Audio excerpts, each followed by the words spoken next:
अस्सलाम वालेकुम। हमतन गोश में खुश आमदीद। अगर आपने अभी तक हमारे चैनल को सब्सक्राइब नहीं किया तो हमारे चैनल को सब्सक्राइब करके घंटी के निशान को दबा दें ताकि आपको तमाम वीडियो अपडेट्स मिलती रहें। पेशे खिदमत है सफरीना किस्त नंबर 22। सफरीना का चीख चीख कर गला खुश्क हो गया था और आवाज़ मुकम्मल बैठ गई थी, मगर उसकी चीखें थी कि रुकने का नाम ही नहीं ले रही थी। वो ज़मीन पर अपने पाँव फैलाकर बैठी और सिकंदर के सर को मोहब्बत से उठाकर अपनी गोद में रख लिया। ऐसे भी कोई जाता है? हाँ, थोड़ी देर के लिए आपको छोड़कर क्या गई? आपने इतनी बड़ी सज़ा दे दी। वो सिकंदर के बालों को सहला रही थी। नाराज़ होना इसीलिए बात नहीं कर रहे। बालों को सहलाते सहलाते उसका दायां हाथ सिकंदर के गाल पर आया था और अब वो गाल पर अपनी उंगलियां फेर कर सिकंदर के जिस्म की हरारत को महसूस करना चाह रही थी, लेकिन सिकंदर का जिस्म और चेहरा कब का ठंडा हो चुका था। उसने धीरे से सिकंदर का सर साइड पर रख दिया। क्यों सफरीना, क्यों? अचानक वो दोनों हाथों से अपने ही चेहरे पर थप्पड़ मारने लगी। वो इंसान था, तुम्हारे बगैर वो कुछ नहीं कर सकता था, तो क्यों उसे तन्हा छोड़कर चली गई? क्यों आखिर? वो मुसलसल अपने चेहरे पर थप्पड़ मारे जा रही थी। उसके दोनों गाल सफ़ेद से लाल हो चुके थे। बाबा, वो चिल्लाई। उसने इब्लीस को पुकारा, मदद करो मेरी प्लीज़।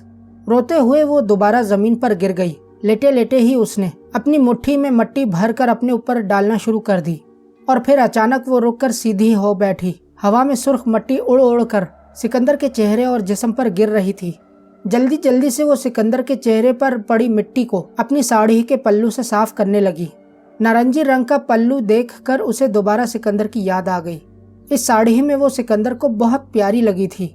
ये सोचकर वो दोबारा धाड़े मारकर रोने लगी। उसने सिकंदर के सर को अपने सीने से लगा लिया था। जब उसको इसमें भी सुकून न मिला तो उसने सिकंदर की खून आलूद पेशानी पर बोसा दिया और फिर दीवानावार चूमती गई। क्या करूं मैं सिकंदर, मुझे बताओ प्लीज़, मैं ऐसे जिंदा नहीं रह पाऊंगी। वो चुमती हुई बार बार यही कहे जा रही थी, मुझे इब्लीस से मिलना होगा। अचानक सफरीना चुमते चुमते रुक गई। हाँ, मुझे मिलना होगा। अगर इब्लीस मुझे बना सकता है तो सिकंदर को भी जिंदा कर लेगा। एक उम्मीद सी सफरीना के सीने में जागी थी। उसने अपने बहते आंसुओं को साफ किया और फिर अपनी आंखें बंद करके कुछ पढ़ा। मुझे एक साफ बोरी लाकर दो जल्दी, सफरीना ने बंद आंखों से कहा था और ये बात उसने अपने चेलों से कही थी। ये कहकर सफरीना ने अपनी आंखें खोल दी और आगे बढ़कर सिकंदर के जिस्म के टुकड़ों को इकट्ठा करने लगी। सिकंदर के जिस्म से थोड़ा थोड़ा करके अभी भी खून बह रहा था। सफरीना इंसानी दुनिया से बहुत आगे निकल आई थी, इसलिए इसके चेले अभी तक बोरी नहीं ला सके थे। जैसे जैसे वक्त गुजरता जा रहा था, सफरीना की बेचैनी बढ़ती जा रही थी।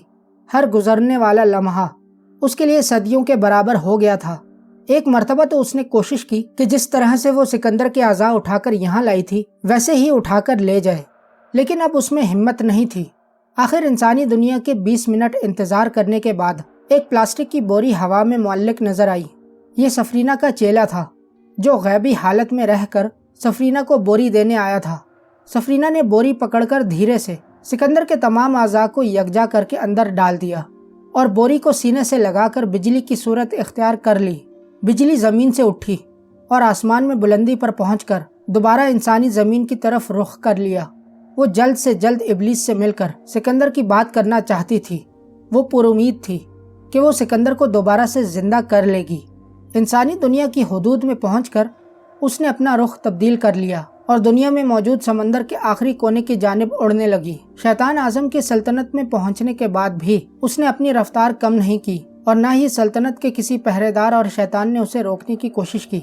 चमकती बिजली वाली सफरीना है, ये बात शैतानी सल्तनत का हर शैतान जानता है और किसी शैतान में इतनी ताकत नहीं है कि वो सफरीना को रोक सके या उससे पूछ सके। बिजली शैतान आज़म के तख्त के करीब आकर रुक गई और ज़मीन पर पहुंचकर इंसानी शक्ल इख्तियार कर ली।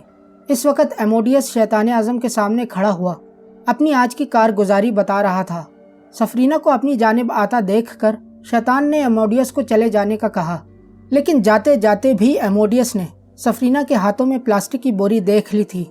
आओ सफरीना आओ, मुझे उम्मीद नहीं थी कि मैं दोबारा तुम्हें इतनी जल्दी देखूंगा। शैतान आज़म ने तख्त पर से उठकर खड़े होते हुए कहा, मुझे बाबा से मिलना है शैतान आज़म। सफरीना ने उसकी बात को नज़रअंदाज किया था। तुम जानती हो कि तुम उनसे नहीं मिल सकती हो सफरीना, और ये तुम्हारे हाथ में क्या है? शैतान आज़म भी अब संजीदा हो गया था। उसने सफरीना के हाथों में पकड़ी बोरी पर खून के निशानात के साथ साथ सफरीना के कपड़ों पर लगे धब्बे देख लिए थे।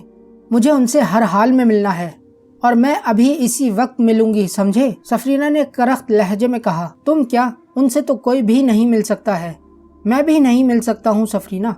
बेहतर है कि तुम अपनी बात मुझे बताओ, मैं तुम्हारा पैगाम उन तक पहुँचा दूंगा। और ये तुम मेरे साथ किस लहजे में बात कर रही हो? शैतान आज़म ने कहा। आपको मेरी बात समझ नहीं आई? हाँ? सफरीना गुस्से में आ गई। उसने बोरी जमीन पर रख कर अपने दोनों हाथ सीधे करके कुछ पढ़ा तो उसके दोनों हाथों की हथेली पर आग के शोले चमक उठे। अगर अब आपने कोई और बात की तो मैं इस सल्तनत को आग लगा दूंगी, सफरीना ने गरजते हुए कहा। सफरीना, तुम क्यों मेरी बात नहीं समझ रही हो?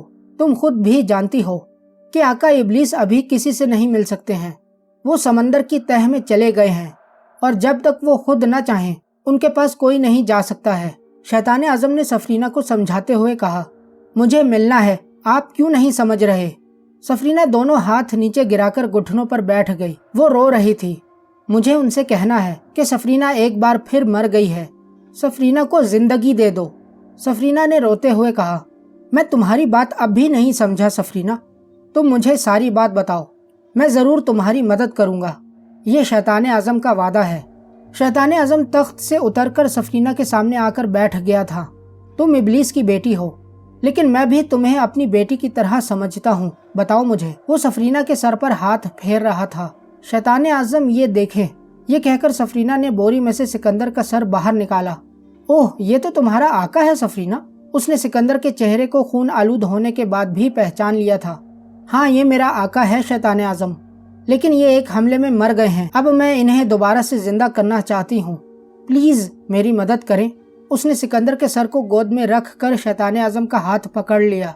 सफरीना, मैंने एक सवाल तुमसे पहले भी पूछा था और तुमने जो जवाब दिया था उससे मैं मुतमईन नहीं हुआ था, लेकिन अब दोबारा वही सवाल पूछता हूँ। तुम्हें इससे मोहब्बत है ना? शैतान आज़म ने पूछा। सफरीना ने कोई जवाब नहीं दिया, बस रोते आंसुओं के साथ सर झुकाकर गर्दन हाँ में हिला दी। बहुत गलत किया सफरीना, तुमने बहुत गलत। तुमने मेरी और अपनी इज्जत खाक में मिला दी। तुमने ये सोचा भी कैसे था कि तुम एक इंसान से मोहब्बत करोगी? तुमने ये भी नहीं सोचा कि अगर इब्लीस को पता चल गया तो तुम्हारा और मेरा क्या अंजाम होगा? शैतान आज़म बोला। मुझे अब भी यकीन नहीं है कि मुझे इनसे मोहब्बत है, लेकिन मैं इनके बगैर नहीं रह सकती हूँ शैतान आज़म। मैं यहाँ से बहुत दूर चली जाऊंगी, किसी को नजर नहीं आऊंगी। बस एक बार इनको जिंदा देखना है मुझे, सिर्फ एक बार। सफरीना ने शैतान आज़म को गिरेबान से पकड़ रखा था। ये कहकर उसने गिरेबान छोड़ दिया था। बच्चों वाली हरकत मत करो सफरीना। तुम भूल गई कि तुम कौन हो? क्या एक इंसान के लिए तुम इतना गिर गई कि अपना नाम, ताकत, रुतबा सब भूल गई? मैं सफरीना थी शैतान आज़म, मैं सफरीना थी, मगर अब नहीं रही। अच्छा, वो चुड़ैल कहाँ गई जिससे हर कोई पनाह मांगता था, जिसका नाम सुनकर इंसान, जिन और शैतान भाग जाया करते थे? कहाँ है वो सफरीना जो ऊंची आवाज में लहजा बर्दाश्त नहीं करती थी? उस सफरीना को क्या हुआ जो अपने ही आकाओं को मार दिया करती थी? कहाँ है वो सफरीना? बताओ मुझे, कहाँ है वो? मर गई वो सफरीना, बर्बाद हो गई। बस मिल गया जवाब। उसे अब किसी की बात से कोई फर्क नहीं पड़ता है। इसे बस ये बता दो कि इब्लीस से कैसे मिलना है। ये देखो, मैं तुम्हारे आगे हाथ जोड़ रही हूँ। इस दर्द मारी को और मत तड़पाओ। मैं एक उम्मीद लेकर आई हूँ। मुझे बस इब्लीस से सिर्फ एक बार सुनना है कि वो सिकंदर को जिंदा कर देगा। सफरीना ने रोते रोते शैतान आज़म के आगे हाथ जोड़ लिए। शैतान आज़म ने कोई जवाब नहीं दिया। वो कुछ सोच रहा था। क्या तुम 60 दिन सर्द मौसम में बगैर खाए पिए जाप कर सकती हो? शैतान आज़म ने पूछा। मैं सिकंदर को जिंदा करने के लिए कयामत तक बगैर खाए पिए भी जाप कर सकती हूँ शैतान आज़म। बस आप मुझे बताएं कि क्या करना है। सफरीना को एक उम्मीद नजर आई थी। तुम बहुत दूर जगह पर एक जाप करोगी सफरीना, लेकिन जाप करने से पहले तुम्हें एक ऐसे इंसान को तलाश करना होगा जिसके मरने में चंद सांसें बाकी हों। तुमने उसके साथ खड़े होकर उसकी जान निकलने तक एक जाप करना है। वो कुछ देर के लिए रुका। उस इंसान की रूह जैसे ही जिस्म को छोड़ देगी वो तुम्हारे कब्जे में आ जाएगी। इसके बाद मैं तुम्हें जो जगह बताऊंगा वहां जाकर तुमने 60 दिन तक कुछ भी खाए पिए बगैर दूसरा जाप करना होगा। याद रहे, इस जाप को करते हुए दोनों जिस्म हिसार के अंदर रखने हैं।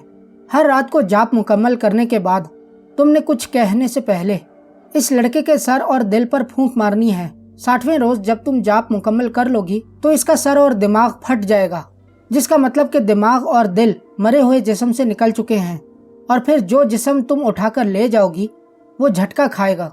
जाप मुकम्मल करके तुम वो मुकम्मल जिस्म अपने साथ ले जाना। ठीक रात के वक्त जब चांद निकलता है उस वक्त इस नए जिस्म में जान पड़ जाएगी, मगर वो जिस्म कुछ भी समझने और बोलने के काबिल नहीं होगा। बस इतना होगा कि हरकत करता रहेगा।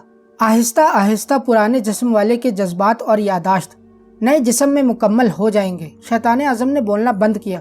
क्या तुम समझी कि मैंने क्या कहा है? शैतान आज़म ने बात मुकम्मल करने के बाद कहा, ये तो मैं समझ गई हूँ, लेकिन सिकंदर का जिस्म तो नया हो जाएगा ना?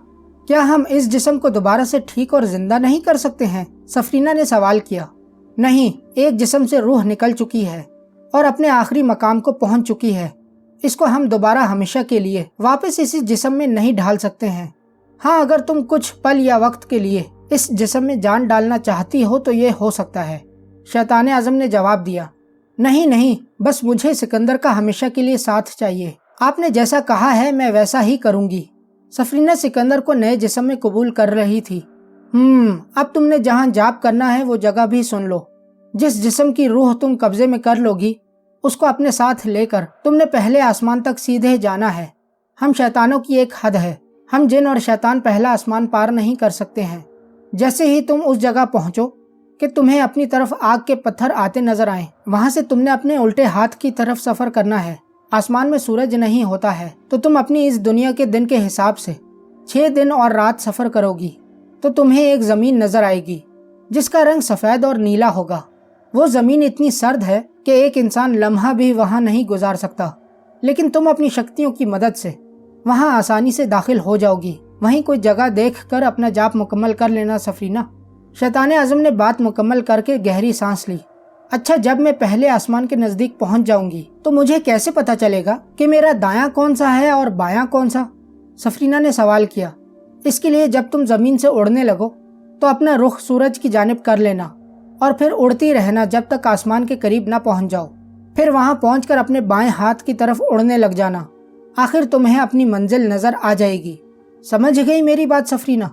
शैतान आज़म ने अपनी बात मुकम्मल कर ली थी। जी हाँ, मैं समझ गई, सफरीना ने सोचते हुए कहा। वो पूरी बात को अपने दिमाग में दोहरा रही थी। ठीक है, मैं अब चलती हूँ, मुझे एक पल की भी देर नहीं करनी है शैतान आज़म, सफरीना ने जाने के लिए कहा। इब्लीस तुम्हारी मदद करे बेटी, शैतान आज़म ने प्यार से सफरीना के सर पर हाथ फेरते हुए कहा। शुक्रिया आपका, ये कहकर सफरीना ने शैतान आज़म को गले लगा लिया। अब तुम जाओ और दोबारा यहाँ मत आना। क्यों? सफरीना ने पूछा। तुम अपना मकाम और रुतबा खो चुकी हो, अब यहाँ शैतान सिर्फ तुम पर हंसेंगे और मैं नहीं चाहता कि कोई सफरीना का मजाक उड़ाए। शैतान आज़म ने मोहब्बत से देखते हुए कहा। एक आखिरी सवाल पूछ सकती हूँ?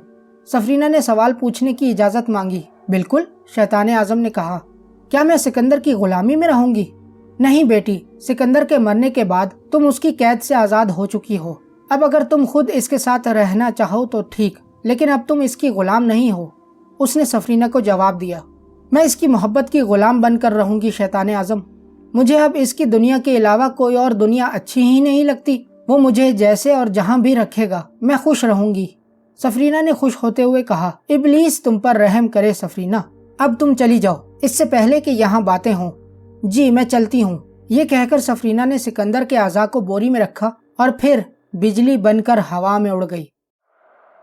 मैंने आपसे कितनी बार कहा है कि ड्राइविंग करते वक्त ना ही आप मुझे कॉल करेंगे और ना ही किसी और को कॉल करेंगे, लेकिन आप बिल्कुल भी बाज नहीं आते हैं जलील। जलील इस वक्त ऑफिस के लिए निकला था, लेकिन उसे सकीना को अलविदा कहे हुए 10 मिनट भी नहीं गुजरे थे कि उसने कार में बैठे बैठे ही मोबाइल निकालकर सकीना को कॉल मिलाई। वो अपने घर से निकलकर सकीना के घर जाता है और वहां से नाश्ता करके फिर ऑफिस जाता है। आज भी वो सकीना से मिलकर ऑफिस जा रहा था। बस मेरा दिल नहीं भरता ना, मैं चाहता हूँ कि मैं हर वक्त तुम्हें सुनता रहूं। जब तुम है ना, कहती हो ना, मुझे बहुत प्यारी लगती हो। जलील ने एक हाथ से स्टीयरिंग संभाला हुआ था और दूसरे हाथ से मोबाइल कान से लगाया हुआ था। आप मेरी बात सुनते कहाँ हैं, है ना? सकीना ने बोला। हाय, ये तुम्हारा है ना? ये कहकर जलील ने अपना सर कार की सीट से लगा दिया और यहीं पर उससे गलती हो गई। उसे पता ही ना चला कि कब साथ की गली से एक फराटे भरती हुई कार आई और उसकी कार को घसीटते हुए सड़क की दूसरी तरफ जा गिरी। जलील की कार भी उलटकर गिर पड़ी थी। जलील, क्या हुआ? सकीना की तशवीश में भरी आवाज आई, लेकिन दूसरी तरफ से कोई आवाज नहीं आ रही थी। चंद सेकंड में ही सकीना को मुख्तलिफ आवाजें सुनाई देने लगीं, लेकिन उसे समझ नहीं आ रही थी कि दूसरी तरफ क्या कहा जा रहा है। सकीना बार बार हेलो हेलो कहे जा रही थी। आप कौन बोल रही हैं? दूसरी तरफ से अचानक एक आवाज आई, मैं सकीना हूँ। आप कौन हैं और जलील कहाँ है? सकीना ने एक ही दफा में 3 सवाल पूछ लिए। मैं आतिफ हूँ। जलील का एक्सीडेंट हुआ है और उनको काफी चोटें आई हैं। आप जल्दी से नेशनल अस्पताल पहुँचे, इनकी हालत काफी खराब है। ये कहकर लाइन काट दी गई। दूसरी तरफ से सुनकर सकीना पर सख्ता तारी हो गया। कुछ देर तक तो उसे समझ ही नहीं आया कि क्या हुआ है और वो क्या करे, लेकिन फिर वो जलील कहकर चीखती हुई बाहर दौड़ी।